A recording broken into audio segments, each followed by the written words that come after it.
महात्मा गांधी जिंदाबाद, महात्मा गांधी जिंदाबाद, लाल बहादुर शास्त्री जिंदाबाद, लाल बहादुर शास्त्री जिंदाबाद। जब तक सूरज चांद रहेगा, महात्मा गांधी और लाल बहादुर शास्त्री अमर रहेंगे। गांधी जयंती और लाल बहादुर शास्त्री के जयंती पर पूरा संपूर्ण भारतवर्ष आज उन्हें श्रद्धा सुमन अर्पित कर रहा है।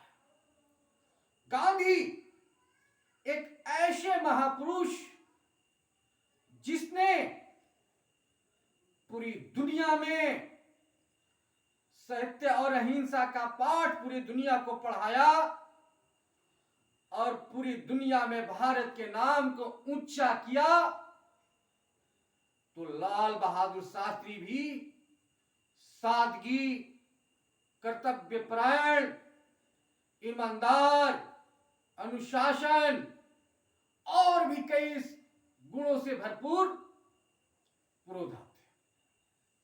गांधी जी का जन्म 2 अक्टूबर 1869 को गुजरात के पोरबंदर नामक स्थान पर हुआ था।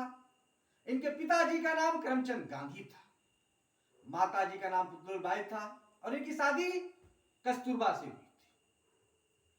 गांधी जी बाल्यावस्था से ही सत्य और अहिंसा के मार्ग पर चलने का संकल्प उन्होंने उठाया था। देश की आजादी के लिए उन्होंने बढ़ चढ़ करके भाग लिया और उनकी नीतियों का ही देन है कि 15 अगस्त 1947 को भारत आजाद हुआ। भारत 15 अगस्त 1947 को आजाद हुआ। अंग्रेजों के पास हथियारों का जखीरा थे और भारतीयों के पास हथियार उन्नत किस्म के नहीं। उन्होंने एक ऐसा रास्ता तैयार किया, एक ऐसी नीति बना दी भारत के लिए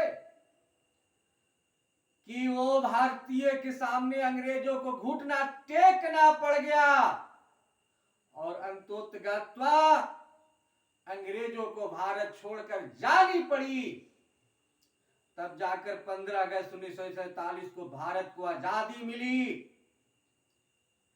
गांधी जी राष्ट्र के आत्मा थे, यानी उनका पूरा जीवन भारत के लिए रहा।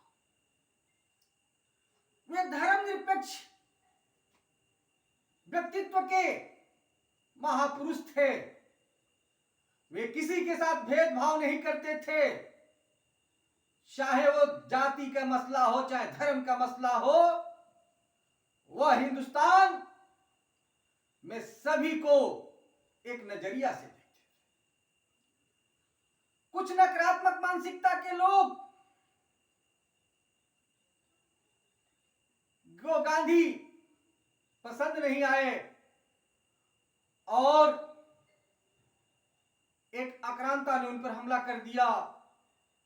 30 जनवरी 1948 को गांधी जी हमारे बीच से चले गए। गांधी जी नहीं है, लेकिन गांधी जी का विचारधारा आज भी जीवंत बना हुआ है और गांधी के मार्ग जो गांधी ने लोगों को रास्ता दिखाया है, उस पथ पर चल करके भारत को सबसे आगे बनाया जा सकता है। लाल बहादुर शास्त्री का जन्म 2 अक्टूबर 1904 को उत्तर प्रदेश के मुगल सराय में हुआ था और एक आर्थिक रूप से बहुत कमजोर परिवार में उनका जन्म हुआ था। उनके पिताजी का नाम शारदा प्रसाद और माताजी का नाम राम दुलारी। वह पढ़ने के लिए बनारस जाते थे। उनके पास पॉकेट में रुपया नहीं होते थे कि नाव का किराया दे सके और वे एक बहुत साहसी बालक थे। शास्त्री जी बहुत साहसी बालक थे। गंगा की उमड़ते हुए पानी में कूद करके पढ़ने के लिए बनारस जाते थे। और यह बालक इतने संघर्ष से पढ़ाई करता है, इनकी पढ़ाई बनारस में होती है और लोग इन्हें बचपन में नन्हे भी कहकर पुकारते हैं। बहुत ही कम, मात्र 1.5-2 वर्ष के थे तो इनके पिताजी भी गुजर जाते हैं। लेकिन शास्त्री जी ने संकल्प कर लिया था देश के लिए कुछ करने का। शास्त्री जी मेहनत और योग्यता के बदौलत आगे बढ़ते गए। भारत मैया को आजाद कराने के लिए उन्होंने स्वतंत्रता की लड़ाई में भी भाग लिया। 9 वर्षों तक जेल रहे, कई बार जेल गए। और जब देश आजाद हुआ तो शास्त्री जी भारत के दूसरे प्रधानमंत्री बने। जब नेहरू जी बीमार रहने लगे तो शास्त्री जी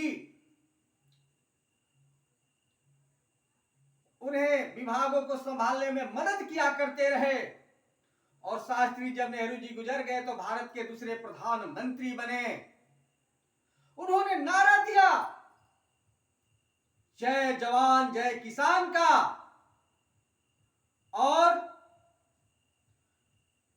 ताकि जवानों की जय हो, जवानों के बदौलत देश की सीमाओं की रक्षा की जा सकती है। और किसान जब मजबूत होंगे तो भारत आत्मनिर्भर देश बनेगा। भारत आत्मनिर्भर देश बनेगा। उन्हें पद की भी लालसा नहीं थी। दक्षिण भारत में एक रेलवे की हादसा होती है और वे रेलवे मंत्रालय से इस्तीफा दे देते हैं। शास्त्री जी के जीवन से देश प्रेम, ईमानदारी, कर्तव्य परायण, विनम्रता और दृढ़ता जैसे गुणों को सीखा जा सकता है। गांधी जी के भी जीवन से देश प्रेम, ईमानदारी, कर्तव्य परायणता, विनम्रता और दृढ़ता जैसे गुणों को सीखा जाता है। सत्य के मार्ग पर चलेंगे तो आपके अंदर आत्मविश्वास आगे आप काफी बढ़ेगा, आपका आत्मविश्वास काफी बढ़ेगा और आप अपने जीवन में काफी आगे बढ़ेंगे। क्योंकि विनम्रता सभी गुणों की आधारशिला होती है। सभी गुणों की आधारशिला होती है विनम्रता। और आपके पास विनम्रता का गुण है तो जीवन में आप सारे गुणों को हासिल कर सकते हैं।